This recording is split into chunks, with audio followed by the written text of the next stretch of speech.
Accrochez-vous, car ce qui avait débuté comme une romance monégasque s'est transformé en quelque chose que je n'aurais jamais imaginé. J'ai épousé la femme de mes rêves, et pendant un temps, la vie semblait un jackpot.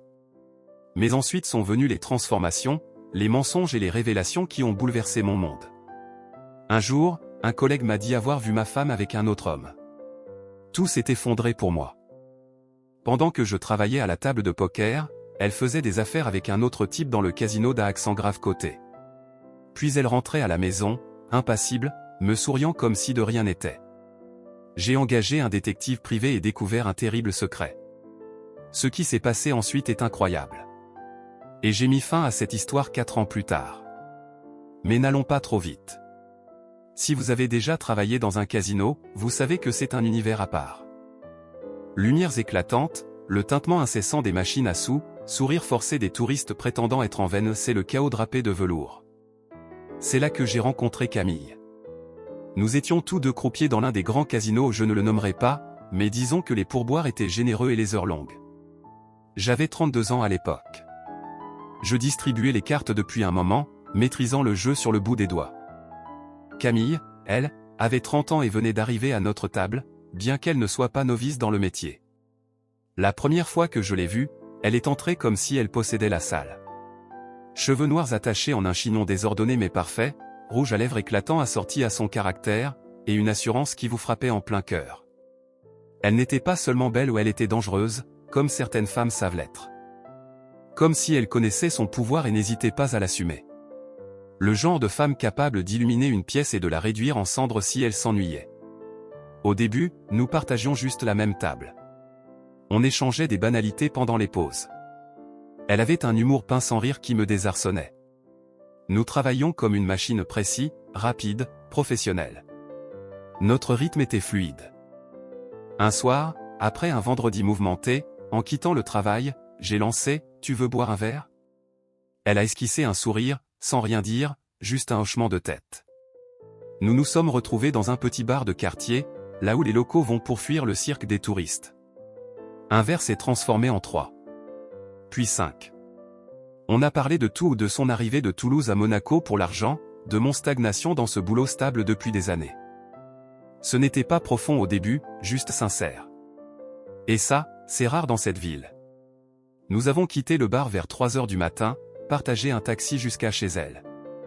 On n'avait pas prévu de devenir sérieux, mais c'était le début. À partir de cette nuit, nous étions inséparables. Camille et moi avons commencé à synchroniser nos horaires autant que possible. Même service, même pause, même jour de congé. 6 mois après ce premier verre, elle a emménagé chez moi. Je louais un petit appartement près du casino, rien d'extraordinaire, mais c'était à nous. On partageait les factures, cuisinait ensemble quand on pouvait, et on avait une routine amusante, regarder des émissions de télé-réalité ringardes lors de nos soirées libres. Ça semblait solide. Comme si on construisait quelque chose. Le boulot restait le même aux longues heures, nuits bruyantes, pourboire qui faisait ou défaisait la semaine. Elle était la première personne depuis des années à me donner l'impression de ne pas juste survivre.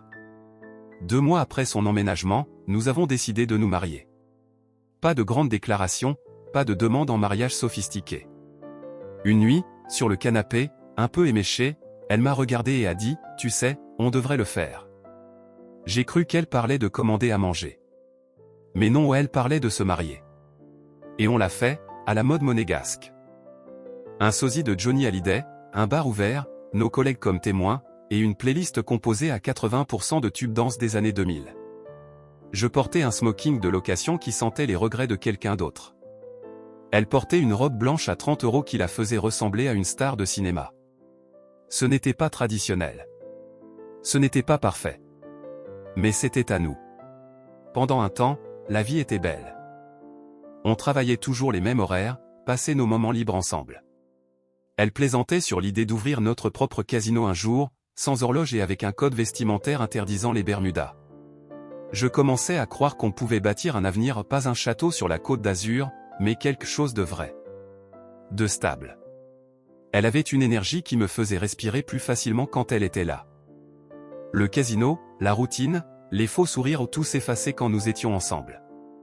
C'était le début. La belle époque. Et si j'avais su ce qui allait suivre, j'aurais peut-être prêté plus attention aux détails. Aux petits signes. Mais à ce moment-là, j'étais à fond. 3 mois après notre mariage, le casino a fait un de ses classiques, réaménagement de la direction. Nouveau visage, nouveau système, nouveau problème. Ils ont fait venir un ponte de Nice qui a décrété que nos horaires étaient mal fichus. Il parlait de « meilleure rotation, plus de flexibilité ». En réalité, c'était le chaos. Camille et moi avons été placés sur des horaires opposés. Moi, de minuit à 8 heures. Comme ça, d'un coup, tout le rythme qu'on avait construit pendant un an s'est évaporé. Au début, on en riait. On pensait que ce serait temporaire. On plaisantait même en se comparant à des agents secrets se croisant dans le couloir. Les premières nuits, on se laissait des petits mots sur le plan de travail. Des choses comme « je t'ai fait du café, n'oublie pas ton déjeuner » ou « j'espère que ton service s'est bien passé. Je t'aime ». Mais les mots sont devenus plus courts. Puis ils ont cessé. Le changement a été plus dur que prévu. C'était comme vouloir embrasser un fantôme. Je rentrais vers minuit, l'appartement était vide, sombre, avec juste son parfum flottant dans l'air. Ses chaussures près de la porte, un élastique à cheveux sur la table, mais pas de Camille. Quand elle rentrait, j'étais parti. On ne se croisait qu'en passant le relais des horaires. C'était étrange d'être marié mais de ne presque jamais voir sa femme. Sur le papier, tout allait bien, pas de dispute, pas de cris, pas de porte claquée. Mais quelque chose d'implicite avait changé. On était plus des colocataires que mari et femme, 2 personnes partageant un espace mais vivant des vies séparées. Le pire, c'était le silence. Les moments de cuisine ensemble, danser pieds nus dans la cuisine avec une bière à la main pendant qu'elle se moquait de mon goût pour la variété française, me manquaient. Maintenant, le dîner, c'était des restes ou des plats à emporter, mangés seuls devant la télé. On a arrêté de faire des choses ensemble. Nos week-ends libres ne coïncidaient jamais. Elle a commencé à passer son temps libre avec des collègues de son service, des gens que je ne connaissais pas, que je n'avais jamais rencontrés. Au début, je n'y ai pas prêté attention. Je me disais qu'elle avait besoin d'une vie sociale, comme moi. Certaines nuits, en rentrant, l'appartement sentait le parfum. Pas fort, mais frais, comme si elle venait de partir, comme si elle avait mieux à faire ailleurs. Et je me détestais de même y penser. Je lui faisais confiance. Vraiment. Ou peut-être que je voulais juste y croire. Un jour de congé qu'on a eu ensemble au pur hasard, j'étais excité, j'avais des idées en tête. Peut-être aller à Aise, prendre un petit déjeuner, voir un film l'après-midi. Elle s'est réveillée tard, disant qu'elle avait mal à la tête. Elle est restée au lit presque toute la matinée.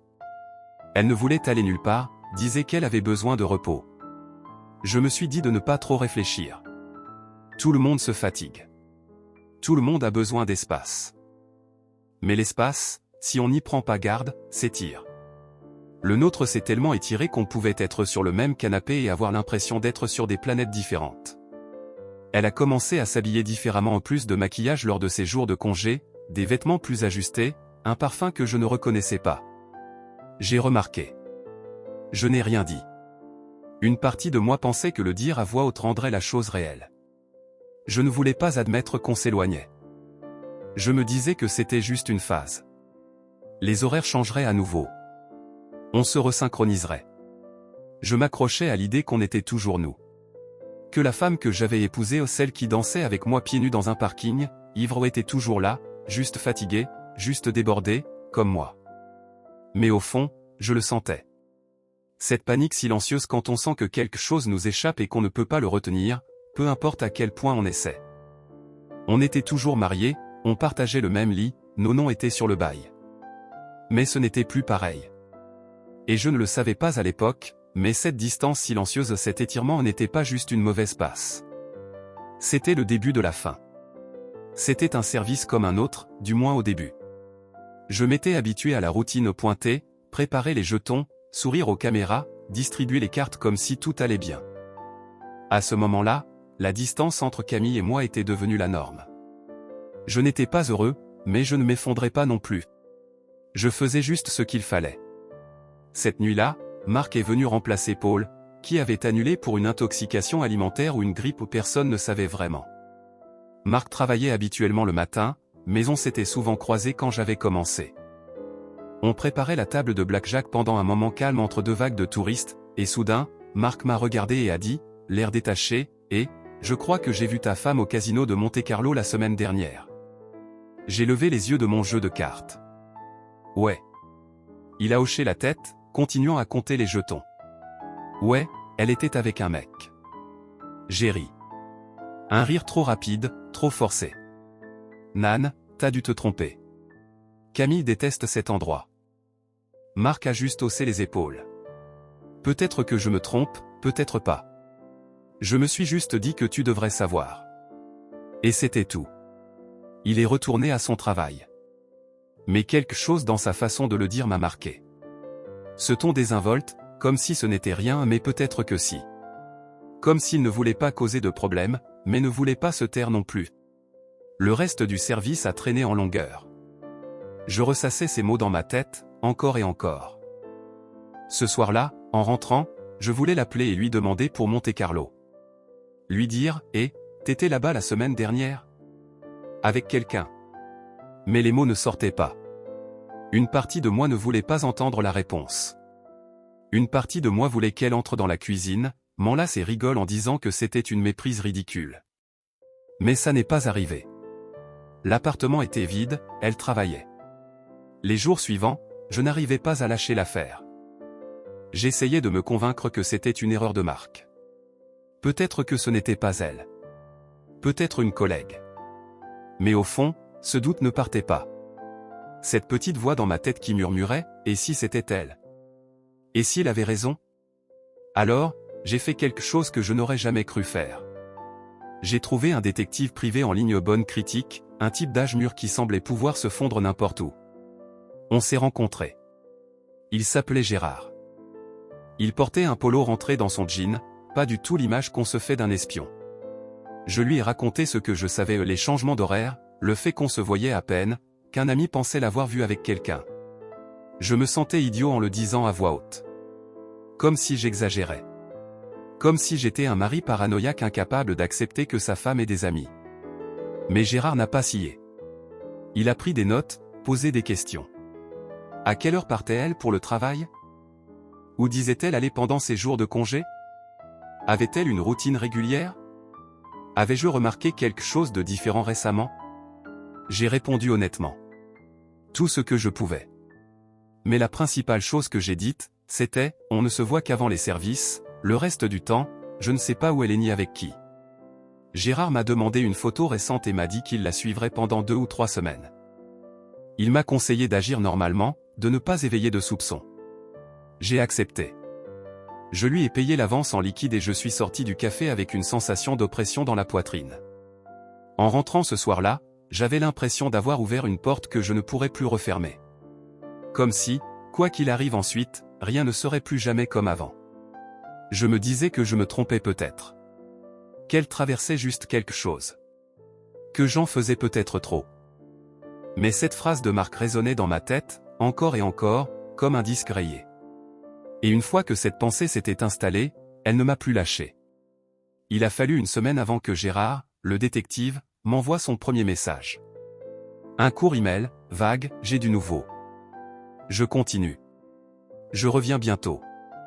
Je me souviens être assis à la table de la cuisine, lisant ça sur mon téléphone. Ça faisait l'effet de tenir un fil sous tension, quelque chose d'important arrivait, mais je ne savais pas encore à quel point ce serait grave. Il a attendu 3 semaines complètes avant de tout m'envoyer. Il voulait un schéma clair, pas juste un incident isolé. Je comprenais. Si j'allais la confronter, il me fallait des faits.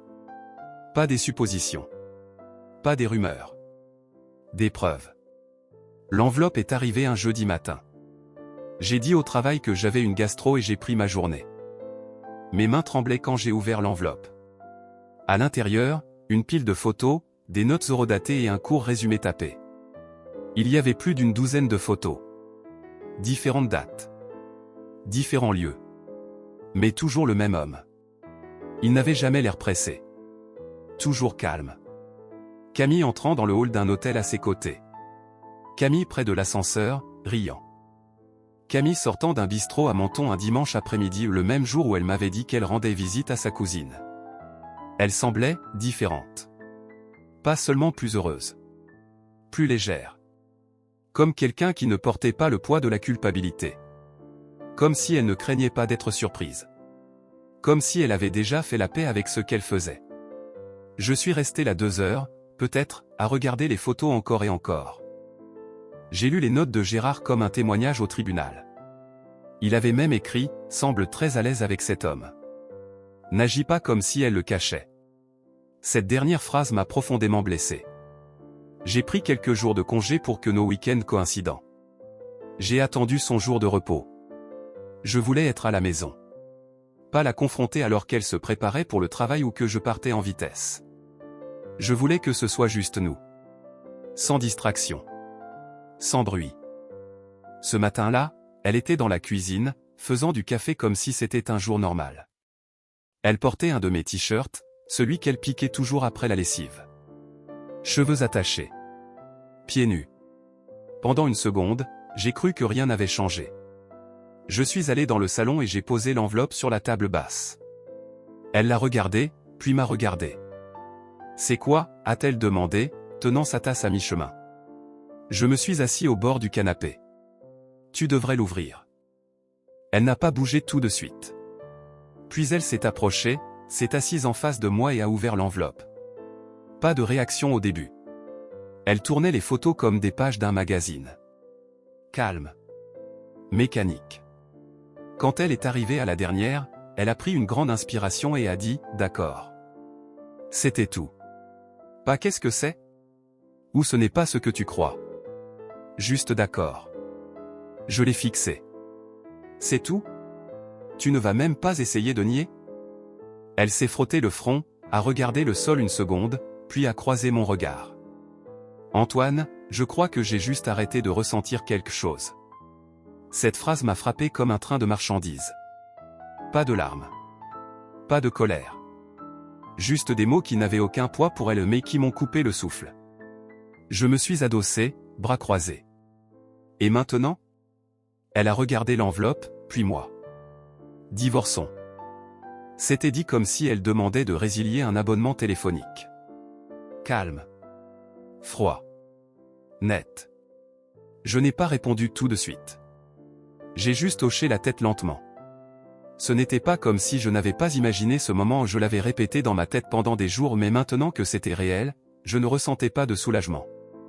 Je me sentais vide. Elle s'est levée, est partie dans la chambre et a fermé la porte. Pas de cri. Pas d'explication. Juste une porte qui se referme. Je suis resté longtemps sur le canapé. L'enveloppe était toujours ouverte devant moi, les photos me fixant comme si elles me défiaient de réagir. Mais je n'ai rien fait. Je ne pouvais pas. On a à peine parlé ce jour-là. Elle a commandé à manger et regardé une émission dans la chambre. J'ai réchauffé des restes et me suis assis à la table de la cuisine, n'écoutant que le bourdonnement du frigo et les rires lointains de sa télé. Le soir, elle est partie travailler. Je suis resté à la maison. Je n'ai pas pleuré. Je n'ai rien cassé. Je fixais juste la chaise vide en face de moi, pensant à la vitesse à laquelle les gens peuvent s'éloigner sans faire de bruit. Un instant, on fait des crêpes à minuit en pyjama assorti, et l'instant d'après, on présente des preuves comme des documents judiciaires. Elle ne m'a pas contredit. Ne s'est pas excusée. Et ça m'a tout dit. On n'avait rien à se disputer. Pas de compte commun, pas de maison, pas d'enfant, pas même un animal. Juste un appartement loué avec une moquette beige, un canapé usé acheté d'occasion, et une télé trop grande pour le salon. Quand on pense à la fin d'un mariage, on imagine du drame, des cris, des portes claquées, des accusations. Mais le nôtre s'est éteint.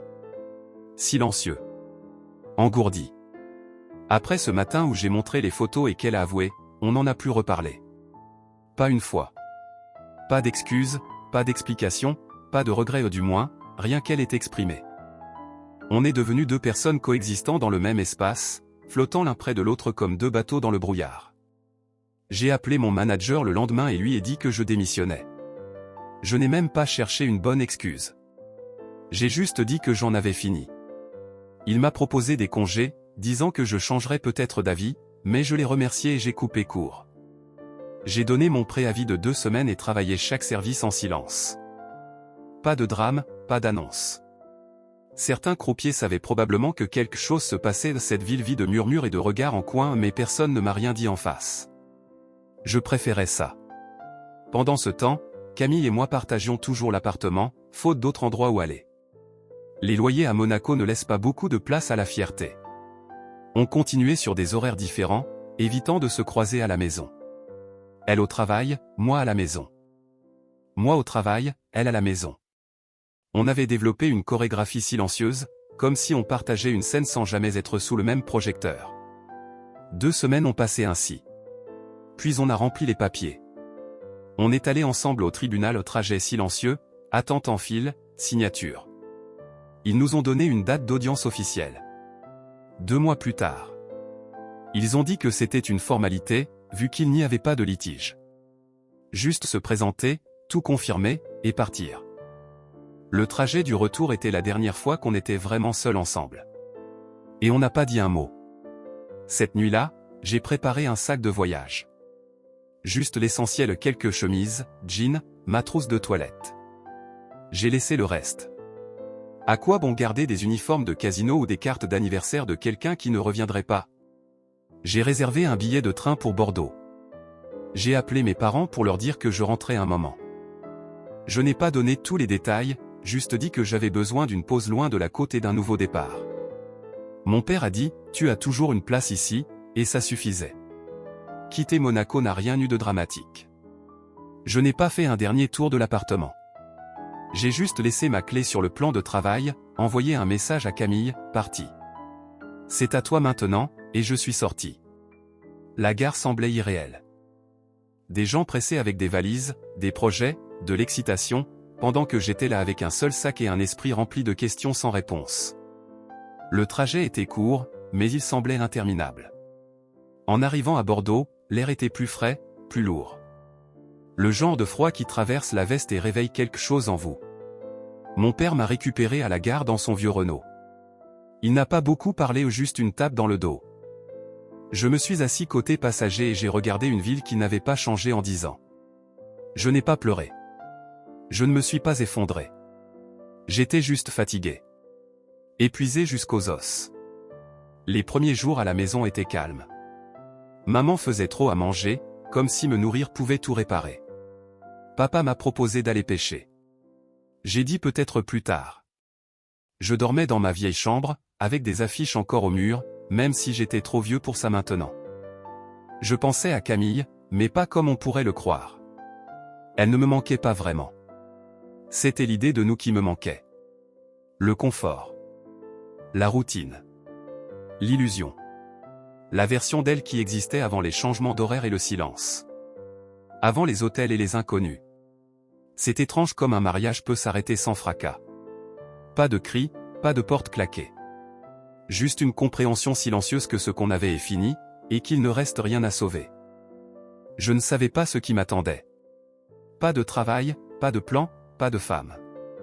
Juste un peu d'argent économisé, un cœur brisé, et une seconde chance que je n'avais pas demandée. Mais peut-être que c'était assez pour recommencer. 1 mois après mon retour, je suis tombé sur Léo. On était au lycée ensemble, inséparables à l'époque.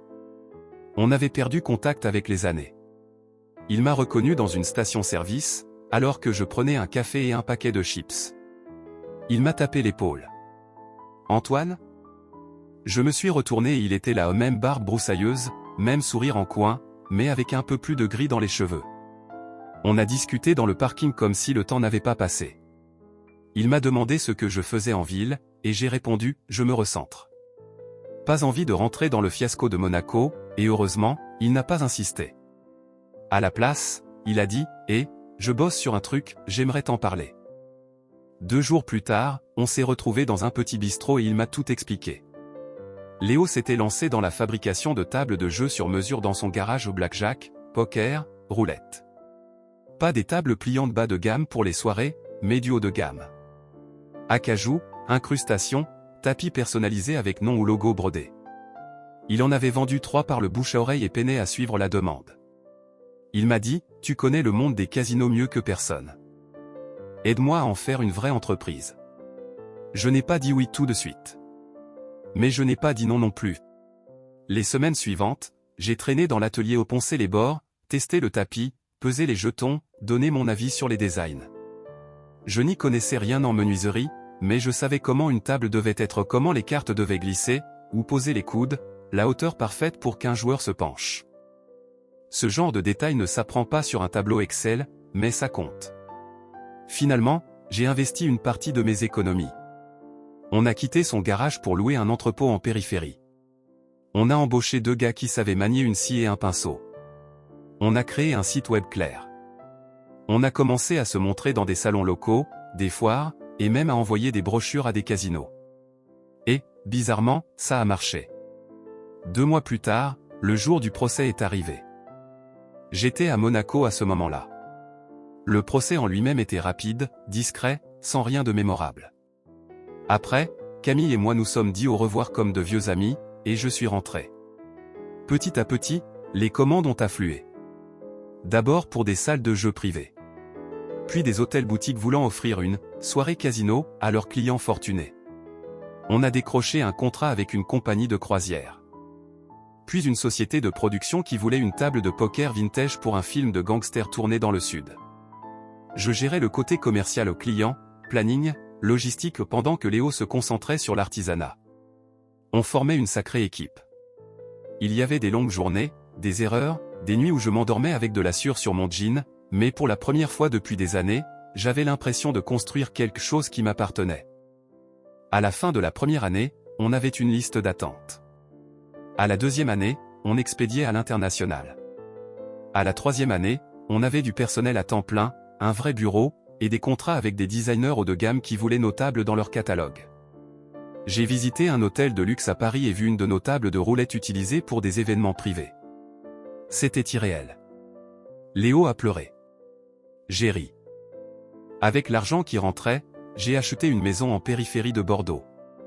Pas trop clinquante, mais avec une grande terrasse, un garage indépendant, et une vue sur les bois qui devenaient dorés à l'automne. Ça respirait la paix. Et oui, j'ai acheté la voiture. Une Porsche noire, élégante comme tout. Pour moi, c'était un rappel. Un rappel que je n'avais pas juste survécu à ce qui s'était passé à Monaco, je l'avais dépassé. Je pensais parfois à Camille, mais de moins en moins avec le temps. Quand ça arrivait, ce n'était pas avec amertume. C'était comme se souvenir de quelqu'un qu'on a connu.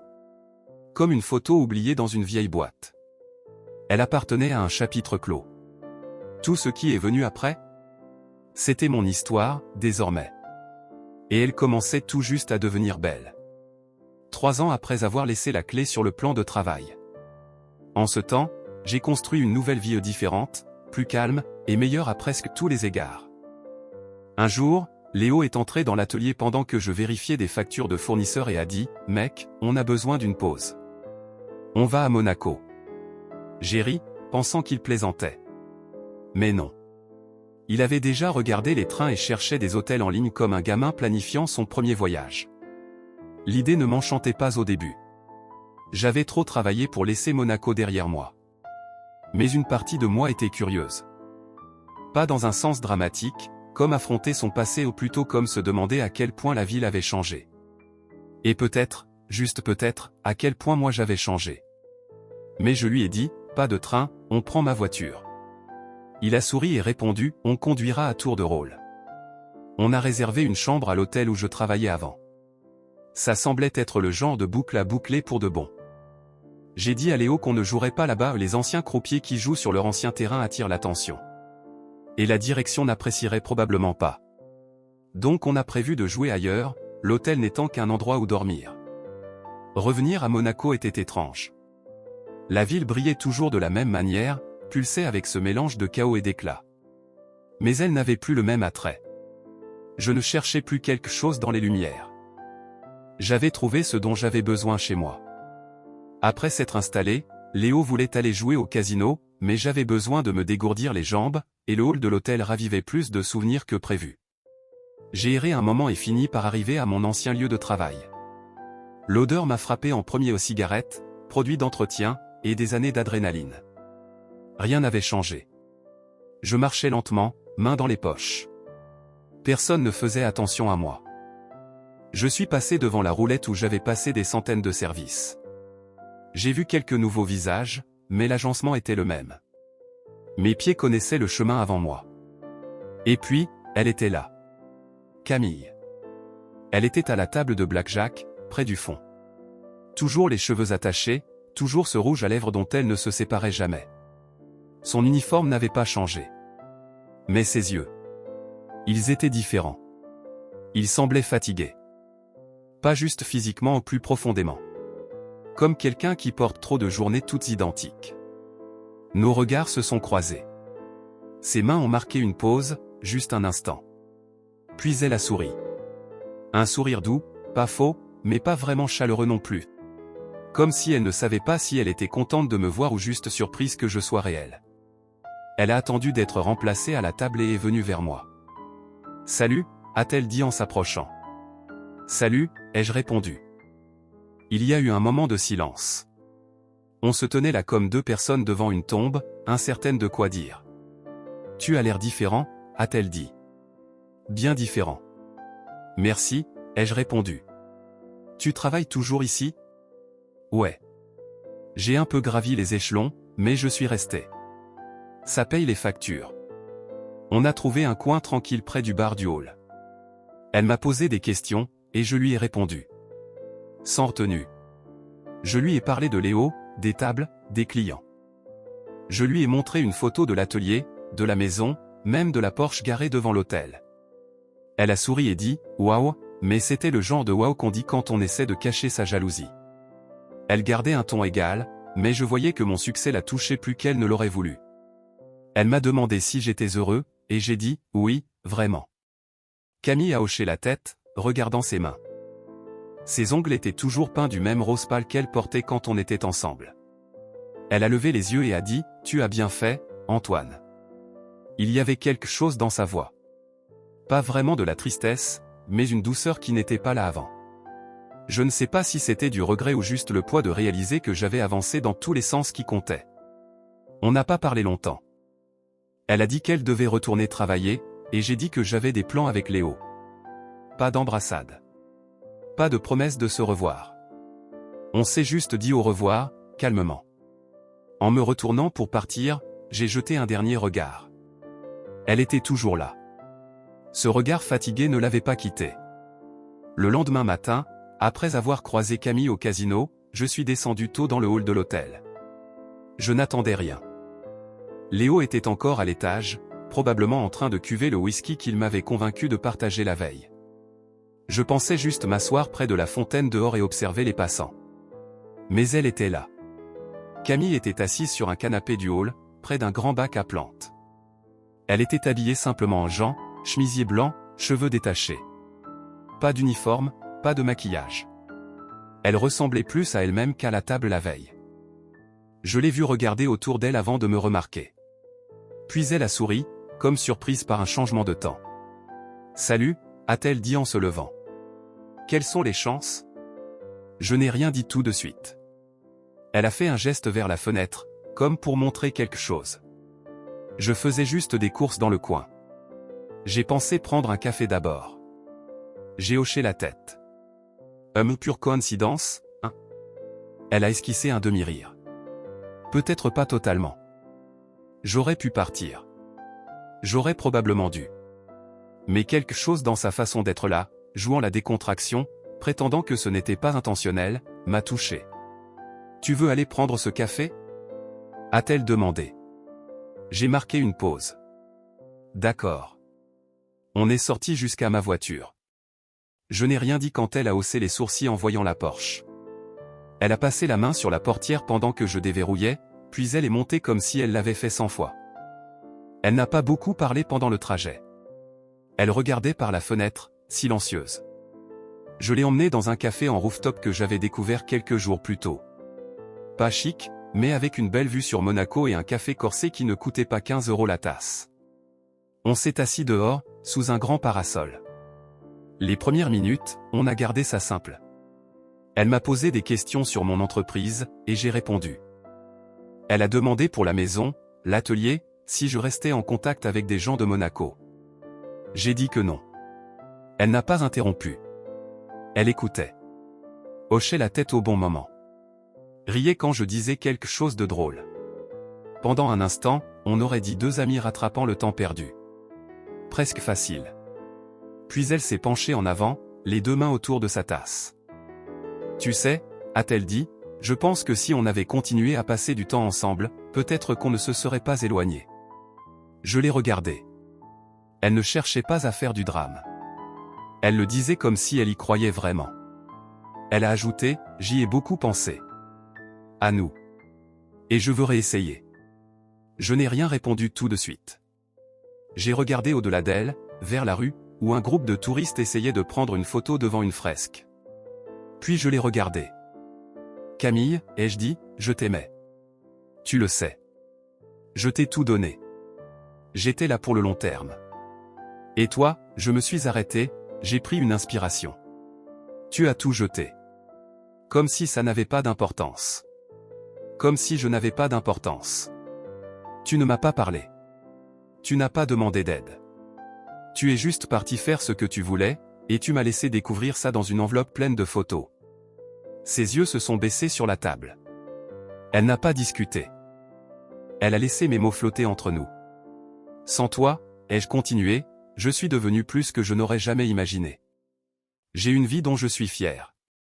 Une entreprise que j'ai bâtie de toutes pièces. Une maison où j'aime être. Une paix que je n'ai jamais eue avec toi.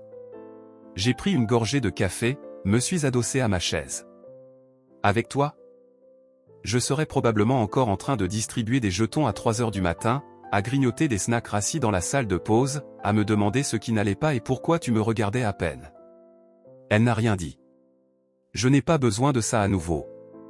Je n'ai pas besoin de toi à nouveau. Tu as eu ta chance. Et tu l'as gâché. J'ai sorti mon portefeuille, posé quelques billets sous le coin de l'addition. Je me suis levé, ajusté ma montre, et les regardé une dernière fois. J'espère que tu trouveras ce que tu cherches, ai-je dit. Elle n'a pas répondu. Elle est restée assise, les mains autour de sa tasse, me regardant partir.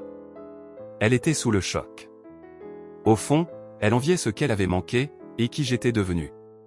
Elle devait mentalement s'arracher les cheveux, et l'expression sur son visage en disait long. Je suis retourné à la voiture seul. Le vent s'était un peu levé, et le soleil du matin était plus éclatant qu'à notre arrivée. C'était la dernière fois que j'ai vu Camille. On ne s'est plus jamais parlé. Et je ne suis jamais retourné à Monaco. Partagez votre avis dans les commentaires, seriez-vous capable, après un divorce, de tout abandonner et de repartir à zéro? Si vous avez aimé cette histoire, abonnez-vous à la chaîne et laissez-nous un « j'aime ».